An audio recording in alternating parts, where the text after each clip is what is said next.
안녕하세요. 저는 원인학원 원장 천지원이라고 하고요. 저는 원인학원 수학팀장을 맡고 있는 한희재입니다. 저희가 이제 그 고등학교 1학년이 되면서 중학교랑 뭐가 달라서 성적이 안 나오는지에 대해서 어머님들이 많이 궁금해 하시는데요. 거기에 대해서 오늘도 말씀을 좀 드리고, 사실은 수능까지 가는 데 있어서 수학 전반에 대한 방법이라고도 말씀드릴 수가 있잖아요. 예, 거기에 대해서 제가 일단 문제점을 조금 진단해서 말씀드리면, 한희재 스님께서 현장의 목소리를 담아서 좀 더 확실하게 답변이 될 수 있도록 하시는 걸로 오늘은 한번 구성을 해봤습니다. 자, 그럼 첫 번째로 어떤 학생은 시험을 잘 보고 어떤 학생은 시험을 못 보잖아요. 예를 들면 둘 다 중학교에서 뭐 수학에 있어서는 95점 아니면 97점, 100점 이렇게 맞았던 학생들이라도 고등학교 가면은 성적이 확 갈리잖아요. 그럼 비슷하게 중학교 때 성적은 그랬는데 왜 그런가를 좀 살펴보면, 대부분 이제 저희가 수학에서 아이들이 문제가 있는 것은 세 가지잖아요.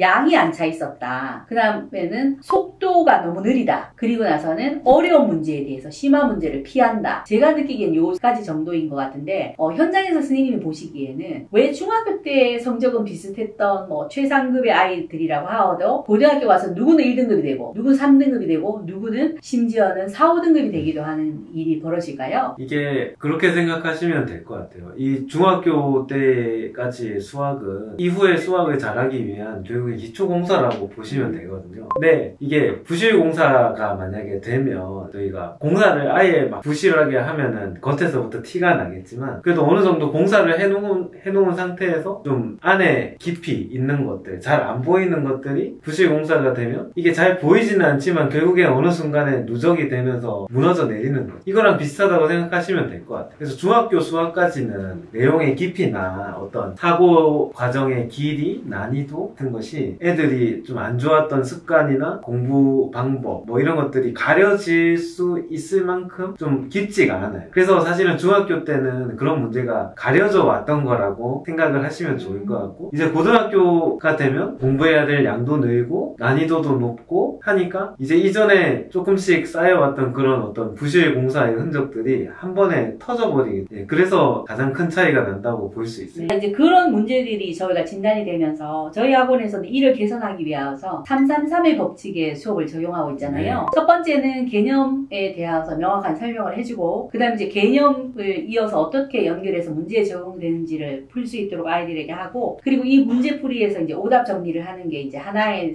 과정이라면, 처음에는 아주 심플한 문제들을 풀잖아요. 그 다음 두 번째는 응용 심화 문제를 풀고, 세 번째 스텝에서는 저희가 다른 단원이랑 연계된 그런 융복합 문제를 통해서 사고력을 키우려고 하는데, 이 과정에 있어서 저희가 이제 이렇게 세 바퀴를 돌리다 보면 대부분은 어느 정도 실력은 이제 안착한다고 하는데, 선생님께서는 학생들을 가르치면서 이때 가장 힘든 점, 그리고 또 가장 효율적인 방법은 뭐라고 생각하시나요? 일단 현장에서 이렇게 학생들을 가르쳐보면 저희가 해야 될 일은 명확하거든요. 학생들에게 어떤 수학의 단원의 어떤 기본 내용, 개념, 그리고 우리가 알아야 되는 테크닉들을 일단 처음에 베이스를 깔아주는 게 저희 강사의 일단 첫 번째 역할입니다. 근데 학생들이 어떤 개인의 선호도, 단원별 선호도라는 게, 그리고 자기가 가지고 있던 자기가 중학교 때 이 과목, 이 단원이 너무 힘들었다, 이런 과거의 어떤 실패 경험이나 어려움 등으로 인해서 그런 것 자체를 잘 받아들이기 힘들어하는 경우가 일단 있는데, 그 경우가 좀 일단 가장 극복하기가 힘들고요. 어쩔 수 없습니다. 결국에 계속 독려를 하고 당근과 채찍을 잘 사용하면서 뚫어낼 수 있도록, 결국 공은 학생들한테 있어요.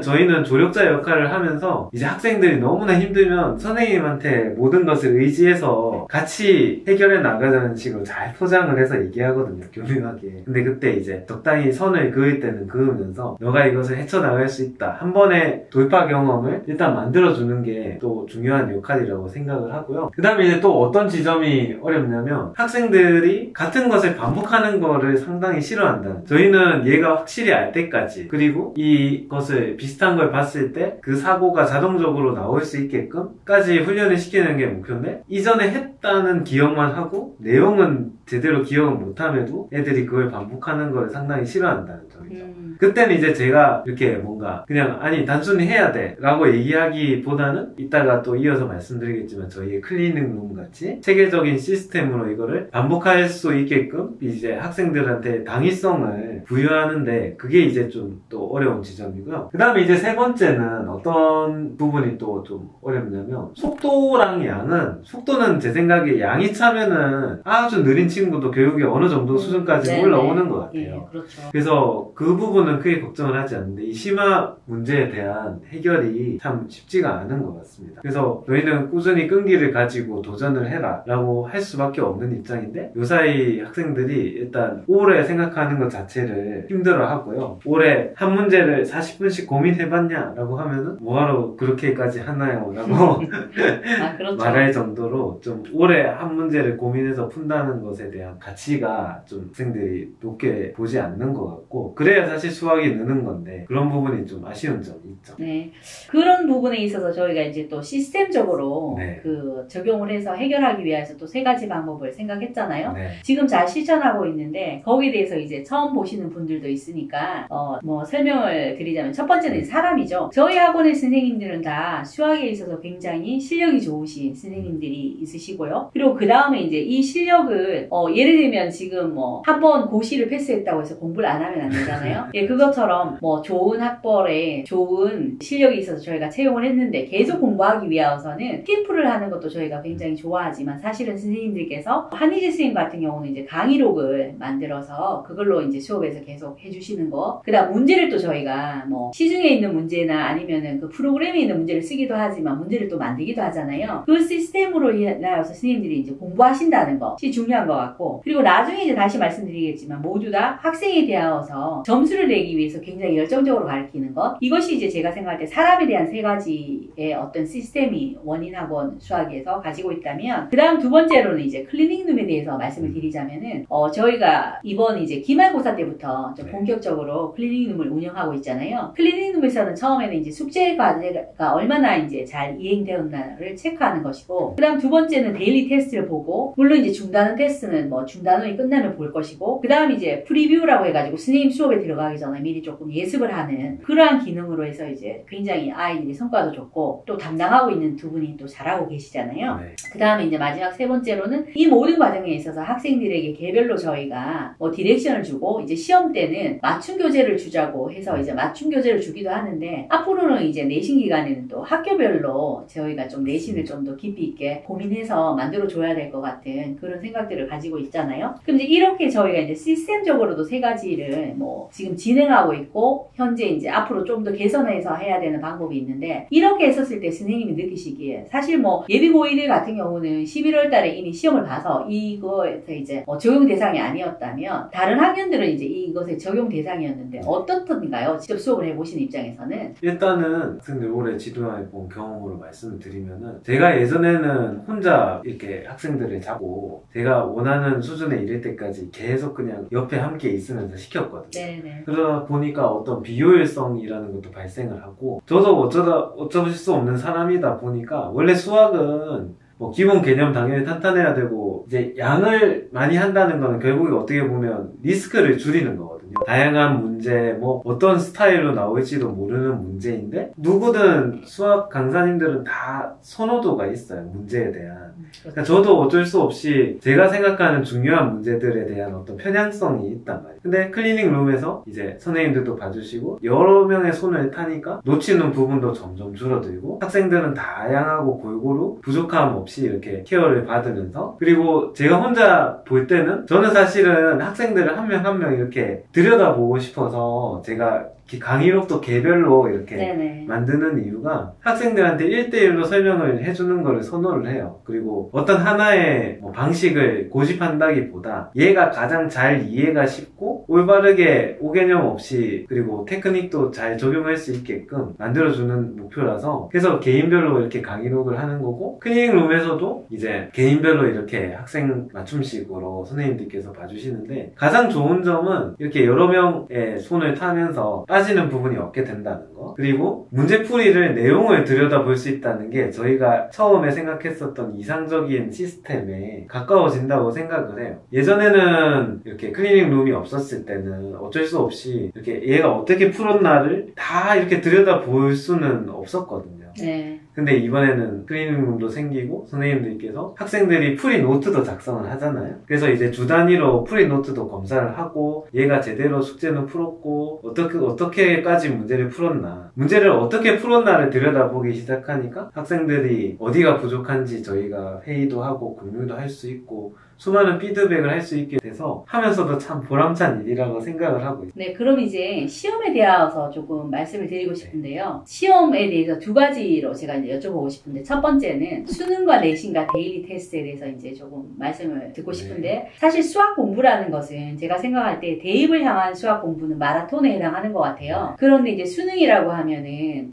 장거리겠죠? 예, 장거리 레이스가 될 것 같고, 내신은 이제 중장거리인 것 같아요. 네. 어떤 학교는 이제 뭐 중거리이지만 어떤 학교는 장거리로 대하는 것처럼 해야 되는 것 같고, 그 다음 저희가 데일리 테스트는 이제 뭐 단거리라고 할 수가 있잖아요. 네. 그래서 이렇게 순발력이 필요한 단거리, 그러나 이 아이들이 내신에 가서는 또 이제 실패하기도 하고, 내신을 곧잘 봐도 또 수능에서 실패하기도 하고, 이렇게 시험의 성격에 따라서 아이들의 그 특징이 다르게 나타나는데, 제가 생각할 때 수능은 약간 형식을 갖추었던 100분 동안 30문제를 푼다면, 내신 같은 경우는 20문제에서 25문제를 50분 동안 푸는 거잖아요. 선생님께서 이제 지도하시면서 데일리 테스트부터 해서 내신, 그 다음 수능, 물론 이제 이때 내신은 대치동이나 이제 조금 어려운 학교를 포함한 내신을 말씀드리는 거고, 수능까지 이렇게 연결했었을 때 어떤 식으로 가르치는 것이 가장 효율적이고, 학생들 입장에서는 어떻게 공부하는 것이 가장 좋은 점수를 낼 수 있는지에 대해서 좀 뭐 비법이라면 비법, 아니면 이거는 꼭 지키자고 하는 말씀을 해주실 수 있을까요? 가장 좀 제가 뼈저리게 올해도 느꼈다고나 할까요? 항상 기본을 무시하지 말자라는 건데, 아마 개정 교육과정이 되고 수능이 형식이 바뀌면은 아마 더 그런 말은 더 중요하게 변할 거예요. 예전에 저희가 수능을 처음 분석하기 시작했을 때 좀 수원, 수투구, 미적분 이런 과목들이 수상, 수화랑은 좀 다르게 돌아가고 있네라는 인상을 처음에 받았었거든요. 근데 이게 연도가 지나가면 지나갈수록 고등학교 1학년 때 했던 내용이 이제 간접 출제 범위라고 언급은 하지만 거의 이렇게 등회시 되어 오다가 조금씩 이렇게 침투하는 거를 저희가 봤었어요. 그러고 나서 그런 경향이 점점 강해지고, 결국 이번 개정 교육과정 안에도 공통수학 1, 2안에 더 많은 것을 이제 녹여내면서 후속 과정과의 연계를 강화했다, 이렇게 보여지거든요. 그래서 당연히 제가 이제 선생님으로서 학생들이나 어머님께 드리고 싶은 말은, 공통수학 1, 2부터 잘 안 해놓으면은 그 후에 그 구멍을 메꾸기가 더 어려워질 거다 라는 말은 꼭 드리고 싶어요. 그래서 고등학교 1학년 때 저희가 대치동은 또 이제 정시로 노리는 사람들이 많으니까 학생들이 이런 말을 많이 하거든요. 내신은 좀 못 봐도 수능 때 한 방 잘 보면 된다.